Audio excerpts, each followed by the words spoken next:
بسم اللہ الرحمن الرحیم۔ نیشنل اجتماع مجلس انصار اللہ سیرا لیون 2022۔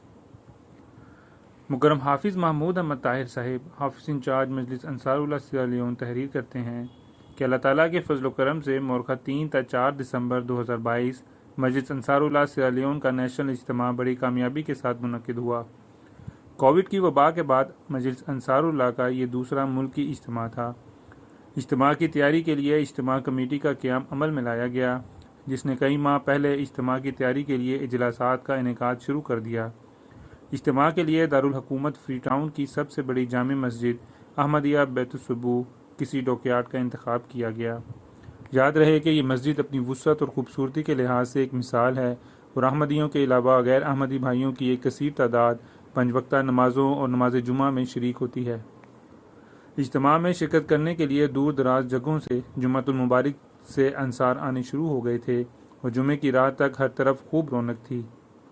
اس دفعہ اجتماع کا مرکزی عنوان انفاق فی سبیل اللہ تھا، اس لیے مرکزی بینر اور دیگر بینرز قرآن، حدیث اور حضرت مسیح موعود علیہ السلام کے انفاق فی سبیل اللہ کے متعلق تھے۔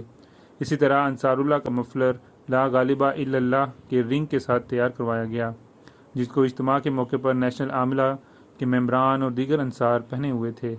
یہ اور انتہائی دیدہ زیب منظر پیش ہو رہا تھا۔ اجتماع کا آغاز باقاعدہ نماز تہجد سے ہوا، جس کے بعد نماز فجر اور درس القرآن کا اہتمام کیا گیا۔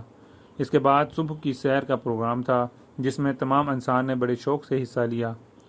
اجتماع کا پہلا اجلاس مکرم عبداللہ کوسوسی صاحب صدر مجلس انصار اللہ سیرا لیون کی زیر صدارت شروع ہوا۔ مکرم صدر صاحب نے افتتاحی خطاب میں انصار اللہ کو ان کی ذمہ داریوں کی طرف متوجہ کیا اور بتایا کہ اپنی تربیت کے علاوہ نہایت اہم ذمہ داری اگلی نسلوں کو وفا کا درس دینا اور اس پر قائم رکھنے کی تاکید سے ہے۔ انہوں نے چندہ مجلس شرح کے ساتھ ادا کرنے کی طرف بھی توجہ دلائی۔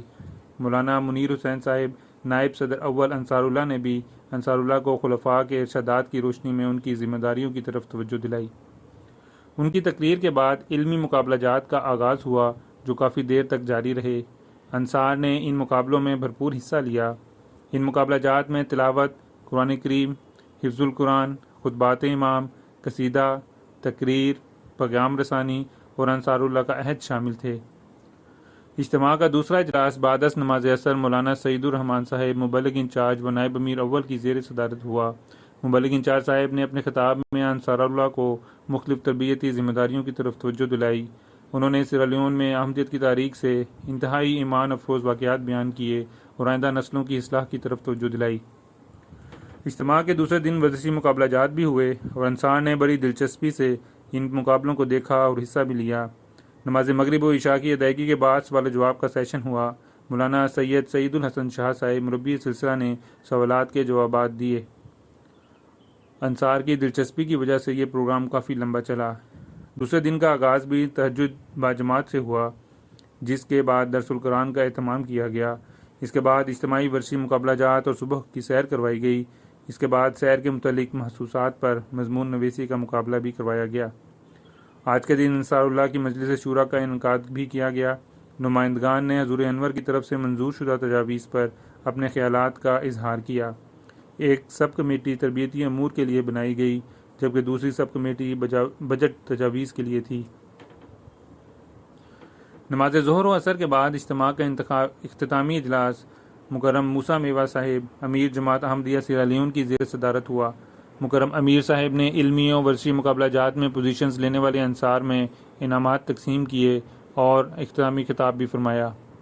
آپ نے جماعت کی ترقی میں انصار اللہ کے کردار کو پیش کرتے ہوئے بتایا کہ آپ کی ذمہ داری 2 نسلوں کی ہیں، اس لیے آپ کو زیادہ محنت کی ضرورت ہے۔ نحنو انصار اللہ کا مصداق بنیں اور جماعت کی مضبوطی میں اپنا کردار ادا کریں۔ مکرم امیر صاحب نے سیرا لیون کے مبلغین اور واقفین زندگی کی بے مثال قربانیوں کا ذکر کیا اور انصار کو دعوت دی کہ اسی نمونے کو زندہ رکھیں۔ دعا کے ساتھ انصار اللہ کا نہایت کامیاب پروگرام اختتام پذیر ہوا، جس کے بعد اجتماعی گروپ فوٹو بھی بنائی گئی۔ انصار اللہ اجتماع کی حاضری 308 شاملین پر مشتمل تھی۔ مجلس خدام الاحمدیہ سیرا لیون کے تعاون سے اجتماع کے دونوں روز سیشنز کی یوٹیوب کے ذریعے لائیو سٹریمنگ کی گئی۔